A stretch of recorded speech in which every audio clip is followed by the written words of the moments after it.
Ahmed Deedat was a prominent preacher of Islam who focused on explaining to Christians that their Bible was not in its original form but had been corrupted with numerous alterations.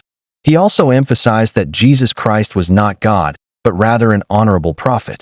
Later in life, he suffered a stroke that left him paralyzed from the neck down. He could not speak, eat, or even produce words. Many Christians began claiming that this was divine punishment for him, and even some Muslims felt shaken, wondering why something like this had happened to a man who had been doing such great work. In this video, we will prove that this was neither a punishment nor anything negative. In reality, Allah tests His righteous servants to elevate their ranks. There is also a hadith in which the Prophet Muhammad, peace be upon him, said that the most severe trials are faced by the prophets, followed by the righteous people, and then the trials decrease as one moves downward. This clearly proves that the more virtuous a person is, the greater their tests, as Allah intends to raise their status even higher. Unfortunately, as Providence would have it, on the 3rd of May 1996, Sheikh Ahmed Deedat was struck by stroke whilst on duty and became incapacitated, being unable to move any limbs, unable to speak, and unable to eat. However, Providence in its mercy retained Sheikh Deedat's hearing, eyesight, and ever sharp and alert mind. My father not having any control of his faculties, of passing out, it is no joke. Believe me, it is really no joke. It's a wake-up call, because we went into the new world, a total new world. And we took him to the hospital, and the hospital, the best hospitals in Durban, the Intibeni Hospital, the best neurologists in Durban told us that your father will only live for 10 days. Sheikh Ahmed Deedat was for 9.5 years on the bed. He could not move, but yet you could see his passion.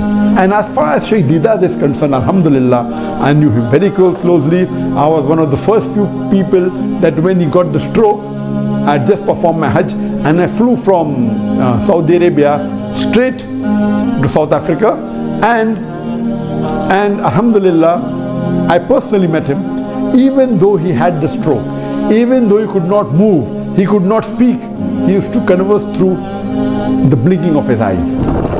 At that time he could communicate now very efficiently, my father, without opening his mouth, just with the eyes and a computer. And at that hospital things began to happen from the day we landed. Many Christians allege that Sheikh Ahmed Deedat got a disease that affected his tongue because he lied about the gospel. Such allegations make me really upset. Kindly advise how to respond to such claim. To tell you that Sheikh Deedat, it is wrong to say disease affecting the tongue. Sheikh Deedat, may Allah grant him Jannah, Rahimullah, may Allah have mercy on him. He had a stroke in 1996 and he was paralyzed from below the face downwards. He was paralyzed, he could not move. To say that Allah gave this as a punishment because he spoke against the gospel, or he lied against the gospel, is not true. And as I mentioned in my earlier answer, that any calamity or any disease, it may either be a punishment or it may be a test. How do you realize that whether any calamity is a test or a punishment? If the person is on the straight path, then that calamity is a test. And Allah wants to test that servant of his, that if I increase the calamity, will the person yet have faith in me or not? And if the person, even after a calamity befalls him or her, yet the faith is strong, then Allah subhanahu wa ta'ala gives a higher reward, and Allah will grant him a higher status in Jannah. So Allah tests his servant. That's the reason our beloved Prophet ﷺ said, the maximum difficulties amongst the human beings are put on the Anbiyas, on the prophets, on the messengers of Allah, because they are the highest caliber. So compared to the other human beings, all the Anbiyas, and Allah subhanahu wa ta'ala has sent 124,000 prophets on the face of the earth. All these prophets were tested much more than a normal human being. That means they will get a much higher status in Jannah than the other human beings. If it's a punishment, then it is for those people who have committed a sin. So if a person has sinned and has gone against the commandment of Allah subhanahu wa ta'ala, that calamity is a punishment. And you come to know that in the punishment the person suffers. Whereas in a person, if it's a test, the person who's on the straight path, his iman increases. And as far as Sheikh Deedat is concerned, alhamdulillah, I knew him very closely. I was one of the first few people that when he got the stroke, I had just performed my Hajj and I flew from Saudi Arabia straight to South Africa, and alhamdulillah, I personally met him. Even though he had the stroke, even though he could not move, he could not speak, he used to converse through the blinking of his eyes. There was a chart that was kept behind him which had 1, 2, 3, 4, 5 rows. Each row had A, B, C, D, first row, then second row, F, G, H, I. And this way, if you have to converse, which was 1, 2, so he used to blink. That means he wants to choose a letter from second row. Then from second row we start F, G, H, I. So I. So he blinks an I. So then I. So in this way, he could convey his message by spelling it out. And once you get used to it, you can do it very fast. So he used to converse even by the blinking of his eyes. And I know that even on bed, when he could not move, when he could not speak, he had did dawah. For the past 6 years or so, Sheikh Deedat is now confined to his bed in Verulam, but still influencing and changing the hearts of people all over the world with the legacy of his books, videotapes and infrastructure that he left behind at the IPCI. Despite his handicap, Sheikh Deedat has dedicated and dictated many books from his bed via the eye communication method. There were Christians who came to meet him, there were Christian missionaries who came to meet him, non-Muslims, and through dawah he was even able to revert some of the non-Muslims, alhamdulillah. He wrote long messages and he even encouraged me, and he even dictated a message on the plaque.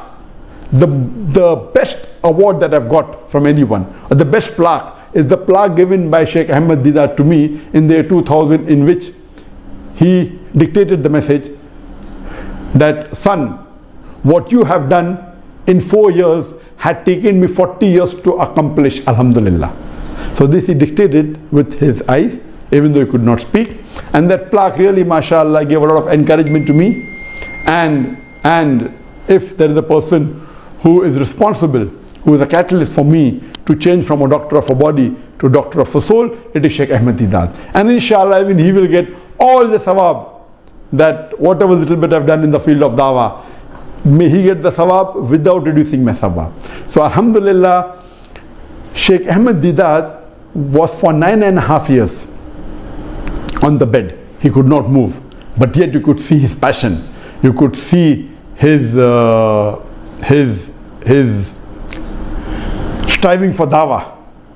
So according to me, if you see the striving, you see the passion, there was no remorse in him that, what he did was wrong. He continued his dawah. This means Allah subhanahu wa ta'ala, according to me, wanted to give a higher status to Sheikh Deedat.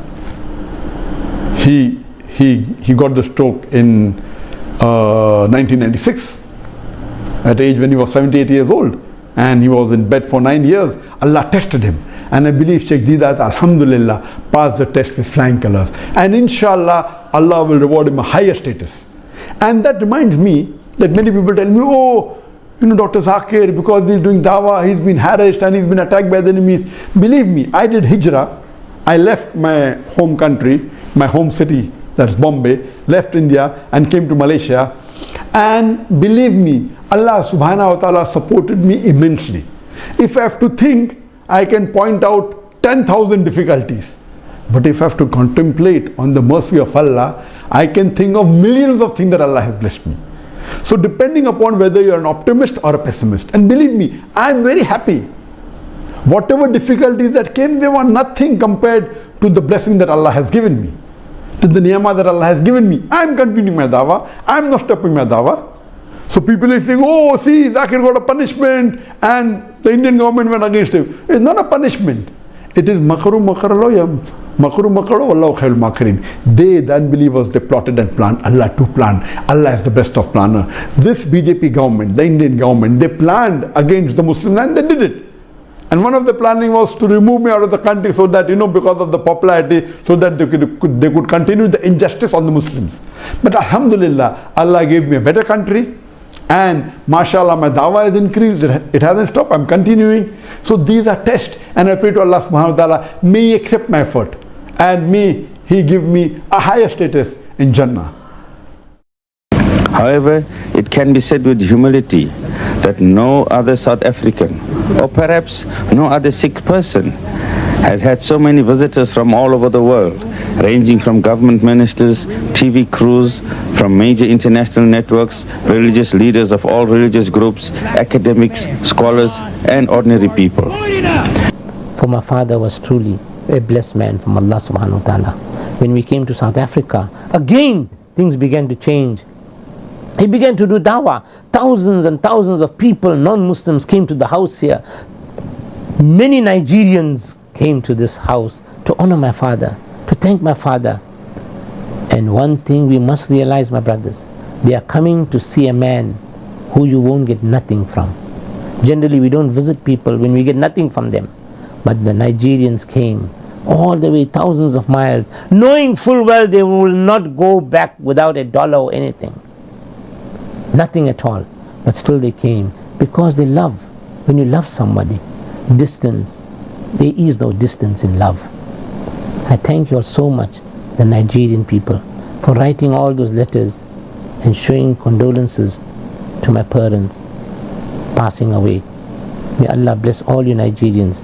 My father, Ahmed Deedat, truly.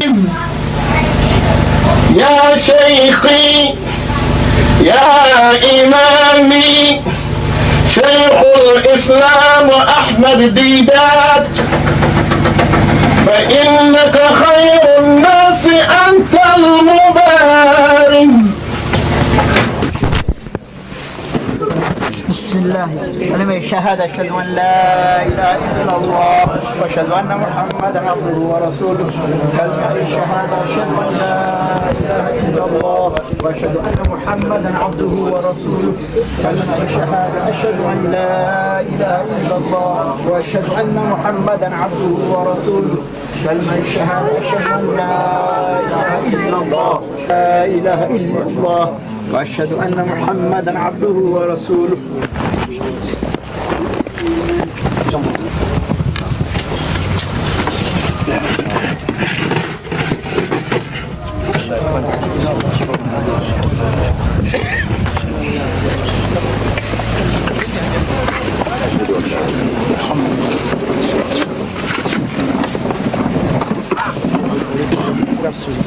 Keep it level.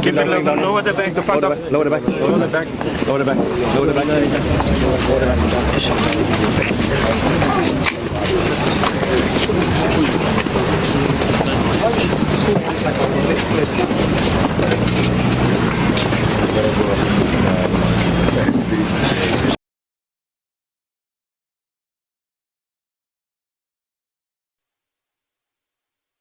The most severely tested people are the prophets, then those closest to them, then those closest to them. A person is tested according to the level of his faith. If his faith is strong, his trials are more severe, and if his faith is weak, he is tested according to his level of faith. The trial does not leave a believer until he walks upon the earth free from sin. Similarly, in another hadith, Prophet Muhammad, peace be upon him, said, "When Allah intends good for someone, He puts him to trial.